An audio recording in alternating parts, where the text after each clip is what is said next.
Жеңіл сұрақ. Жақсы. Айтсаңшы. Хикаяңызды айтып бере аласыз ба? Қалай таныстыңыздар? Қыздан сұраңыз. Жалпы өзіңіз махаббат хикаяңызды айтып беріңізші. Менде жоқ. Қашан ғашық болдыңыз, соны айтыңызшы. Кеше. Кімге, қандай қыз ол, қай жерде ғашық болдыңыз?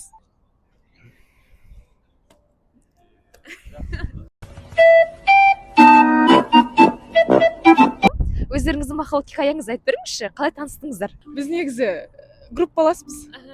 Группада бір-бірімізбен дос болып жүріп, махаббатымыз ашылды. Қалай ашылды? Біз бір-бірімізбен көп сырласып, көп әңгіме айтып, бір-біріміздің сырымызды білдіре алатын адам болдық бір-бірімізге. Солай сезімдер пайда болды. Айтыңызшы, бүгін Қозы Көрпеш баян сұлу мерекесі, махаббат күні құтты болсын. Қызыңызға не сыйлайсыз? Біз бүгін театрға барамыз. Ал сіз? Білмеймін. Өз махаббатын десеңші. Иә. Апа, өзіңіздің махаббат хикаяңызды айтып бере аласыз ба? Махаббат. Хат арқылы таныстым ғой. Сосын ол маған кездесіп жүрді. Анда-санда, бірақ мен шыға алмадым ол кезде. Қыздардың ішінде кішкене ұялшақтаумын.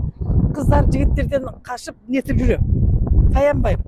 Енді сол жолдасым өзіме ұнады. Содан алып қашты, сол махаббат.